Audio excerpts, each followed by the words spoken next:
Ersa Mutiani. Yang tidak hadir dalam materi keempat ini itu adalah Hairana Sadullah Sari yang disebutkan yaitu selanjutnya. Langsung aja dimulai untuk materi yang pertama yaitu oleh Gandhi. Terima kasih kepada moderator yang telah memberikan saya kesempatan untuk menyampaikan materi mengenai toleransi dalam perspektif hadis. Jadi saya akan menyebutkan mengenai hadis yang berhubungan dengan toleransi.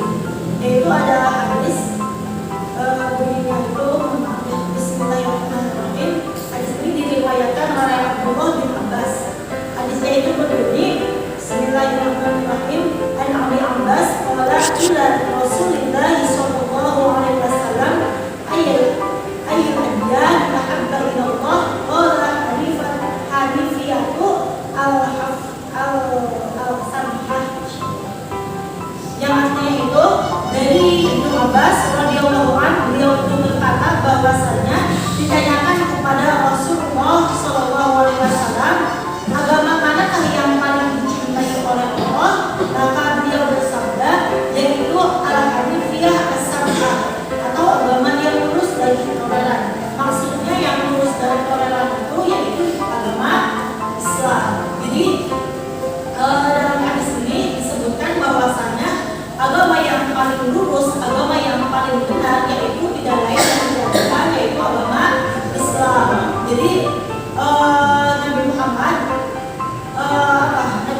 itu menyampaikan adanya hadis toleransi ini yaitu karena banyak sekali umatnya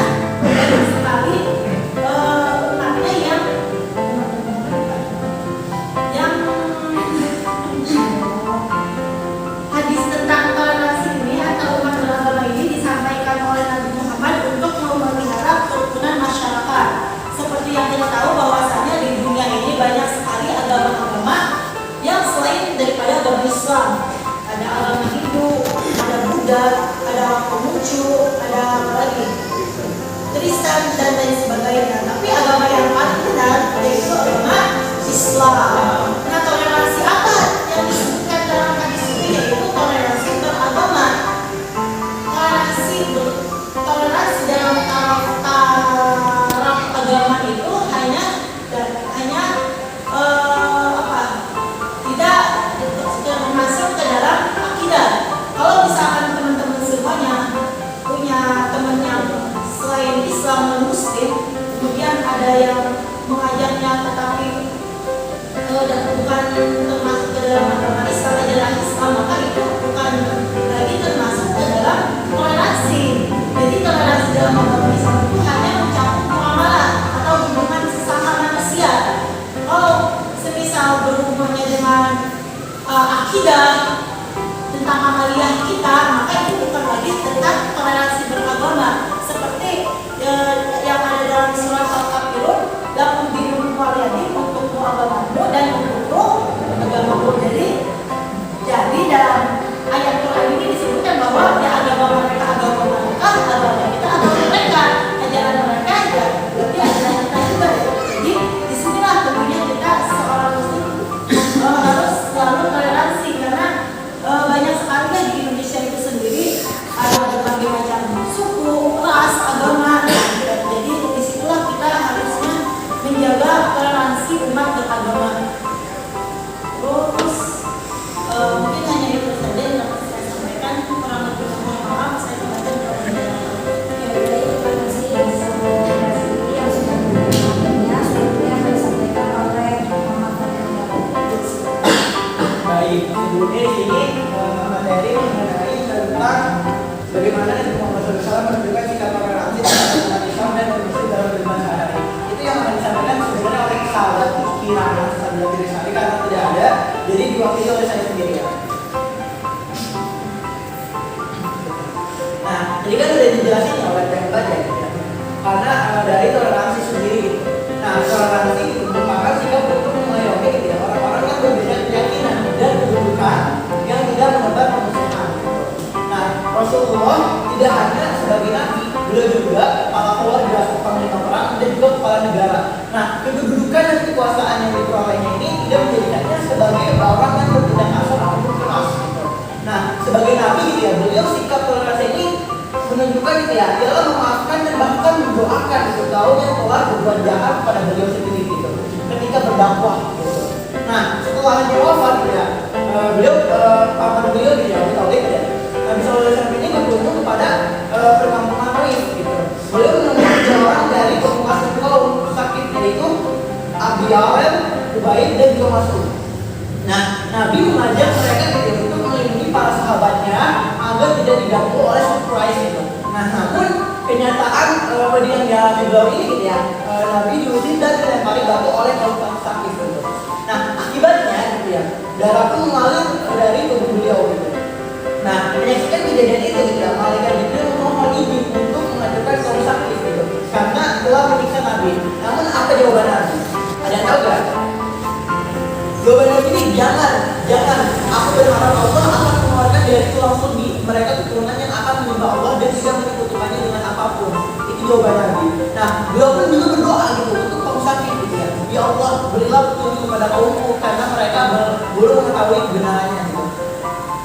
Itu menurut hadis riwayat Baihaqi gitu. Nah, pada kesempatan gitu ya, sebagai pemimpin negara gitu ya, Rasulullah SAW juga menunjukkan gitu ya sikap toleransinya gitu. Ketika terjadi keributan gitu ya antara kaum muslim dan juga kaum Quraisy gitu, serta Yahudi. Nah, Rasul menawarkan solusi dengan membuat piagam Madinah. Udah dijelaskan ya, mungkin yang kalian semua udah tahu apa itu piagam Madinah gitu. Untuk mencari kedamaian dan juga ketentraman kehidupan di masyarakat gitu. Nah, seperti yang terdapat pada pasal 11 yang tertulis ya, sesungguhnya orang Yahudi yang mengikuti kita berhak atas pertolongan dan santunan sepanjang kaum mukminin dan tidak terjolimi dan ditentang itu. Nah, selain piagam Madinah juga gitu ya, pada peristiwa penaklukan pertama Mekah gitu ya, Rasulullah SAW juga menunjukkan toleransi gitu, yang sangat indah gitu. Penduduk Mekah yang selama ini mengikuti Rasulullah gitu ya, ketakutan ketika umat Islam berhasil menaklukkan kota Mekah. Apa sebabnya gitu ya? Sebabnya ini sebelum penaklukan itu gitu ya, umat Islam sering ditindas oleh kaum Quraisy gitu.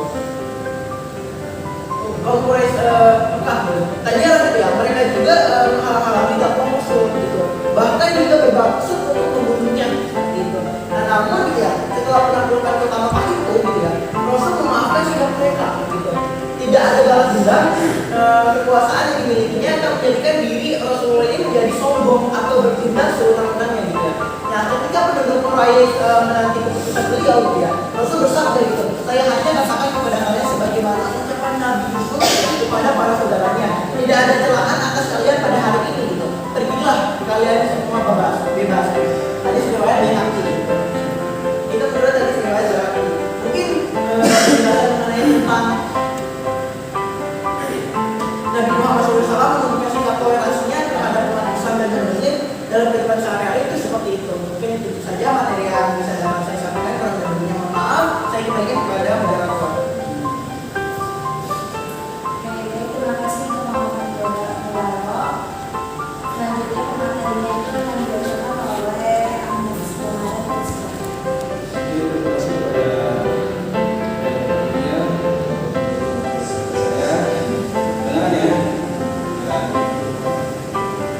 tadi juga dijelasin kan sama Pak Fadli bagaimana Nabi Muhammad SAW menunjukkan sikap toleransi terhadap umat Islam dan Muslim. Nah, ada hadis Rasulullah SAW bersabda. Hadis ini mengajarkan tentang penyelesaian konflik antara umat. Rasulullah SAW bersabda, siapa yang menyelesaikan perselisihan antara dua orang Muslim dengan kebenaran, maka akan mendapatkan pahala seperti merdekakan seorang budak. Dan siapa yang menyelesaikan perselisihan di antara dua saudara dan dua kawan, maka ia akan mendapatkan dosa besar seperti membunuh seseorang. Hadis riwayat Bukhari. Nah, hadis ini menunjukkan pentingnya menyelesaikan konflik dengan kebenaran dan kebenaran antara umat Muslim. Contoh, misalnya sampai mana sampai? Bisa sama kami punya konflik. Nah, cara penyelesaiannya apa? Tadi sudah disebutkan, yaitu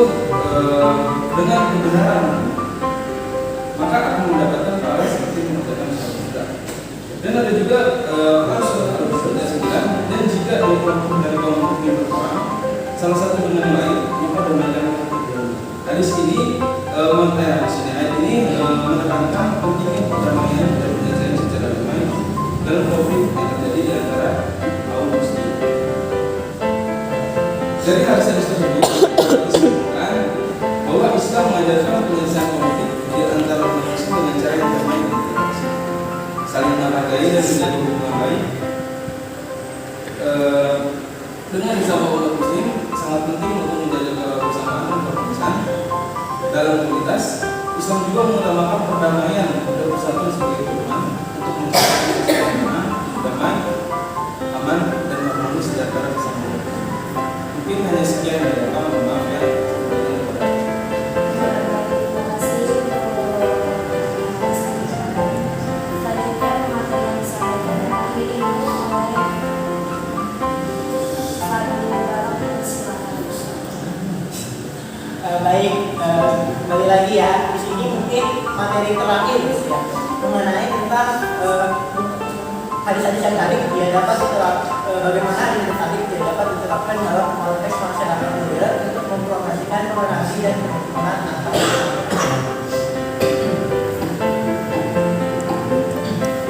baik dari toleransi ini kan dan kerukunan antar umat beragama ini gitu ya dan adalah nilai-nilai gitu ya yang sangat penting dalam bermasyarakat modern yang multikultural gitu. Nah, mungkin ada beberapa hadis gitu ya yang dapat disampaikan gitu ya. Salah satunya itu hadis dari Sahih Muslim yang artinya tidak beriman seseorang di antara kalian sehingga ia mencintai saudaranya sebagaimana ia mencintai dirinya sendiri. Nah, hadis tadi itu ya mengajarkan betapa pentingnya kita mencintai sesama manusia tanpa memandang perbedaan agama. Nah, dalam konteks masyarakat modern yang saat ini gitu ya, nilai yang dapat diterapkan ini dengan menghormati dan juga menghargai semua orang tanpa memandang keyakinan agama mereka, mendorong rasa cinta dan saling peduli dapat membantu membangun kerukunan antar umat beragama gitu ya. Nah, walaupun gitu ya, misalkan kita semua mempunyai teman yang berbeda agama, ada yang punya teman agamanya Kristen, ada, ya itu dia salah satunya kayak Islam gitu ya, kita harus bertoleransi terhadap agama mereka, agama Kristen gitu ya. Misalkan agama mereka kita agama Kristen gitu ya, dia ibadahnya setiap minggu gitu. Nah kita ini harus menghargai gitu dan juga menghormati gitu ya, itu agama mereka. Nah Kristen juga menghargai agama kita. Salah satunya misalkan gitu ya, kita Idul Fitri gitu atau Idul Adha nanti gitu ya. Kita harus mereka ini menghargai agama kita gitu ya. Bahwasanya di kita itu ada Idul Fitri, ada Idul Adha seperti itu gitu.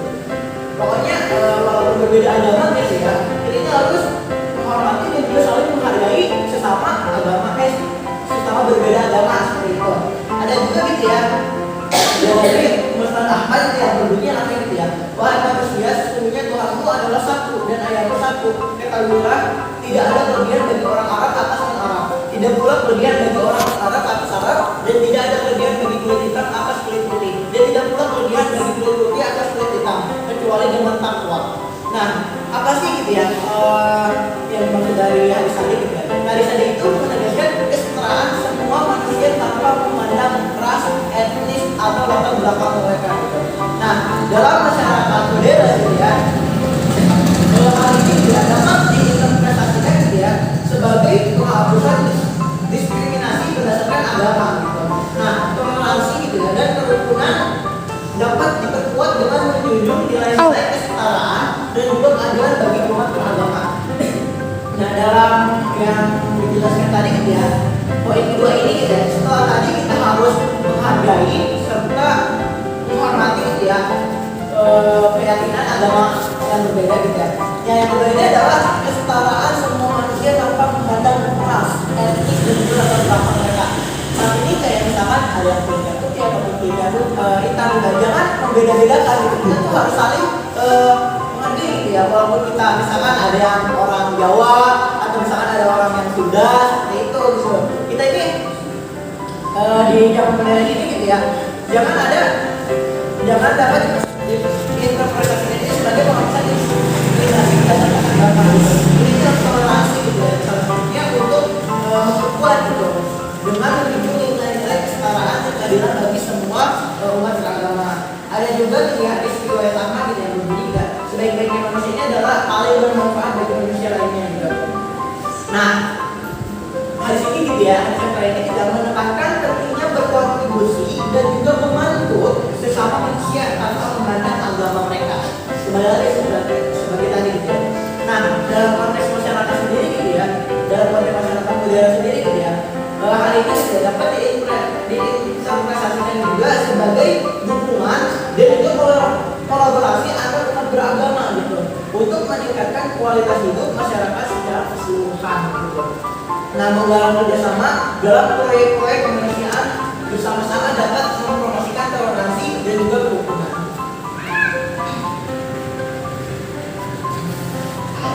Nah, ada lagi gitu ya, ada lagi soal muslim gitu ya. Siapapun yang melihat kejahatan, hendaklah ia mengubahnya dengan tangannya. Jika tidak mampu, hendaklah ia mengubahnya dengan lisannya. Jika tidak mampu, maka dengan hatinya. Dan itulah lemah iman. Itu menurut poin muslim. Nah, hadis tadi juga gitu ya, mengajarkan pentingnya melawan ketidakadilan dan juga kejahatan di masyarakat gitu. Mungkin ya dalam konteks masyarakat modern saat ini gitu ya, hal ini gitu ya dapat diartikan sebagai mendukung kebebasan beragama dan juga melakukan diskriminasi atau penindasan yang dilakukan terhadap umat beragama tertentu. Nah, mengajak orang lain untuk berdialog dan memahami perspektif satu sama lain juga dapat menciptakan iklim toleransi dan juga kerukunan. Salah satunya itu mengajak orang lain. Ya. Dan dengan menerapkan nilai-nilai yang terkandung dalam hadis-hadis tersebut, ya, masyarakat modern ya dapat membangun lingkungan yang lebih toleransi dan juga saling menghargai seperti itu. Jadi mungkin banyak sekali ya penerapan hadis mengenai konteks masyarakat toleransi gitu ya, masyarakat modern untuk mempromosikan toleransi dan kerukunan antar umat beragama, salah satunya di Indonesia itu sendiri. Mungkin untuk materi saya sebutkan, saya Saat ini materi semuanya sudah selesai. Ada yang sudah paham? Ada yang sudah paham? ya, sesi tanya jawab, selanjutnya sesi tanya jawab yang bertanya silakan. Ayo enggak.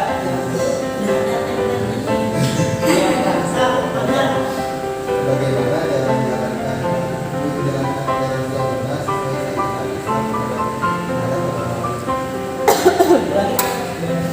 Bagaimana cara menjalankan toleransi yang benar sesuai syariat Islam terhadap umat agama?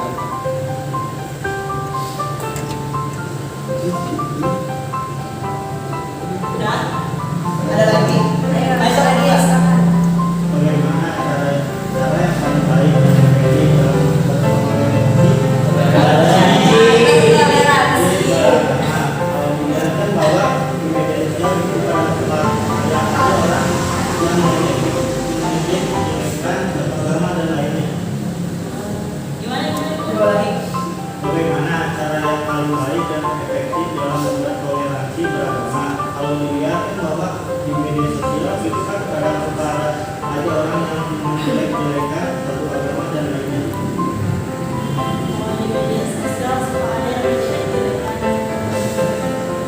Ayo, Ada lagi? ya. Silakan. Bukan sini aja. Rizky. Ini mau tanya.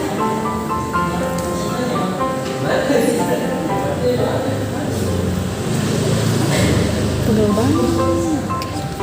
Ayo, lagi. Bentar ya. Tahu dulu ya. Ya, sudah. Sedang dulu.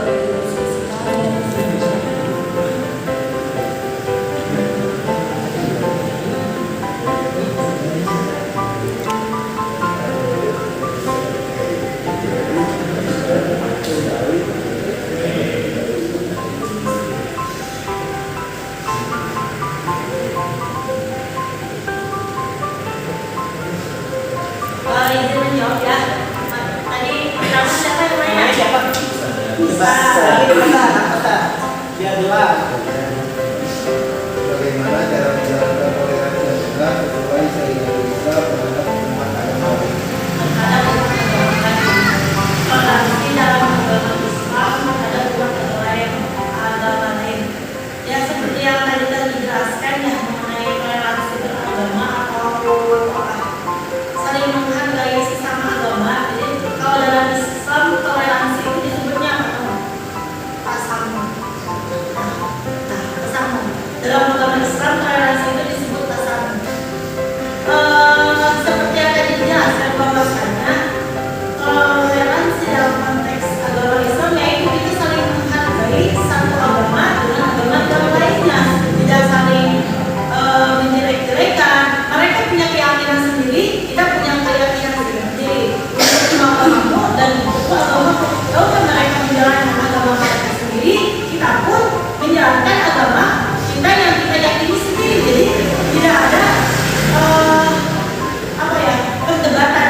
baik itu orang Kristen, baik itu orang non-Muslim, apabila mereka dilahirkan di muka bumi ini, seorang bayi dilahirkan di muka bumi ini, itu hakikatnya fitrahnya itu seorang Muslim.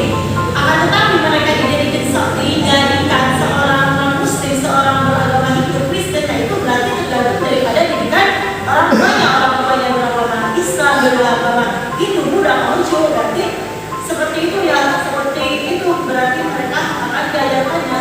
Jadi pentingnya toleransi itu yaitu kita harus saling menghargai mereka, percaya dengan ajaran mereka yang mereka pelajari oleh kakek buyutnya. Begitu pun dengan kita, intinya tidak saling menjelek-jelekan, karena itulah tujuan adanya Nabi Muhammad itu adanya hadis mengenai toleransi agar saling menghargai. Seperti itu. Ada tambahan? Mungkin tambahan dari saya gitu ya. Kan tadi kan dari satu gitu ya. Jadi di sini juga ada gitu ya beberapa cara kita menjalankan toleransi yang benar gitu dalam syariat Islam.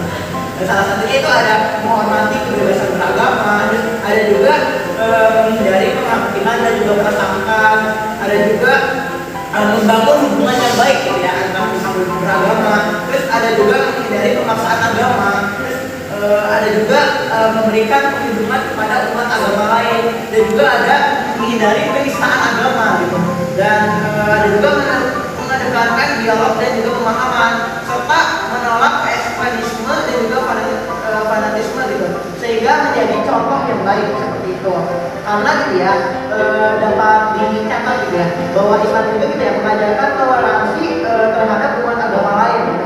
Namun gitu ya tetap memegang teguh ajaran agamanya sendiri gitu. Nah, toleransi dalam Islam juga tidak berarti mengabaikan atau mengkompromikan keyakinan agama gitu. Tetapi bagaimana menghormati dan juga hidup berdampingan dengan damai dengan umat agama lain dalam kerangka keberagaman yang ada seperti itu. Bagaimana Islam? Apakah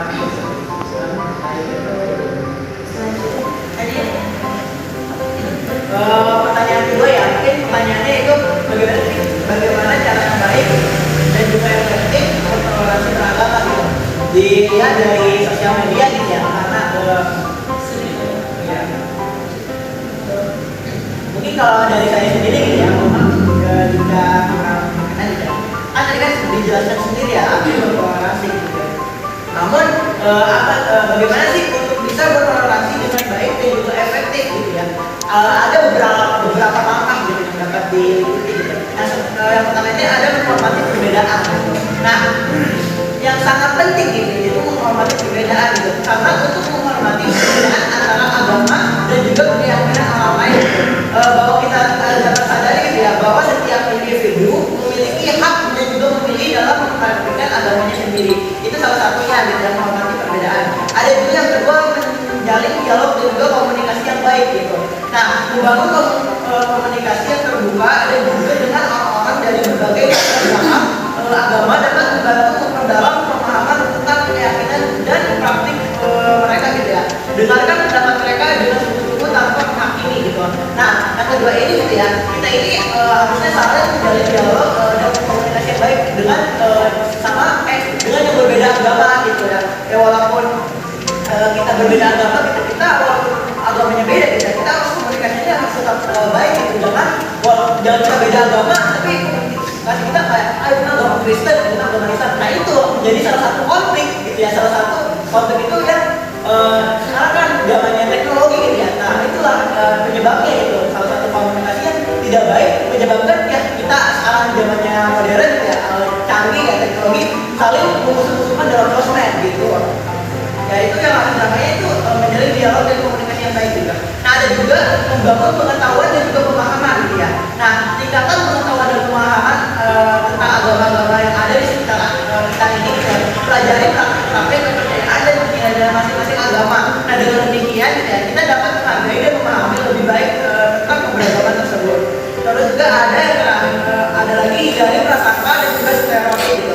Jangan membangun prasangka atau mengeneralisasi terhadap orang-orang yang berdasarkan agama mereka gitu. Saling menghormati dan memperlakukan orang lain sebagai individu yang akan membantu menghindari stereotip yang tidak sehat gitu kan. Kita ini jangan berprasangka jelek kepada agama lain, misalkan agama itu mah buruk, agama itu mah jangan diikutin. Jangan seperti itu itu gitu ya. Kita misalkan agama Islam gitu ya, berarti keyakinan kita terhadap Islam. Yang mereka Kristen gitu, mereka keyakinannya Kristen gitu ya. Jangan saling menjelek-jelekan gitu. Terus juga ada menjaga kerukunan sosial gitu ya. Nah, berusaha untuk hidup berdampingan dengan damai dan harmonis dengan orang-orang dari berbagai agama. Jaga sikap saling menghormati, bantu satu sama lain, dan cari kesamaan yang dapat memperkuat hubungan sosial gitu. Melibatkan diri dalam kegiatan lintas agama gitu. Karena ikut serta dalam kegiatan yang mendorong dialog antar agama dan kerjasama antar umat beragama. Nah, misalnya gitu ya, menghadiri acara-acara lintas agama, seminar, diskusi atau kegiatan sosial bersama gitu. Dan yang terakhir tadi gitu ya, menjadi contoh yang baik gitu ya, salah satunya gitu. Jadilah teladan dalam bertoleransi beragama, praktikkan nilai toleransi dalam kehidupan sehari-hari gitu, dan tunjukkan sikap saling menghormati kepada semua orang gitu. Walaupun kita Islam gitu ya, kita harus menjadi pribadi yang baik gitu. Bahwasanya apa sih arti dari toleransi ini gitu ya, menghargai sesuatu yang keyakinan yang berbeda agama juga. Bertoleransi beragama juga gitu ya, adalah proses untuk terus menerus dan membentuk yang lebih baik lagi. Mungkin pertanyaannya dari jawaban saya sekian. Jadi kita tambahin ya. Jadi mengenai toleransi di media sosial, banyak yang suka saling menghina gitu kan. Jadi nanti maksudnya kalau seperti itu masuk ke dalam etika berkomunikasi di media sosial. Mungkin teman-teman bisa lihat nanti ada gitu ya.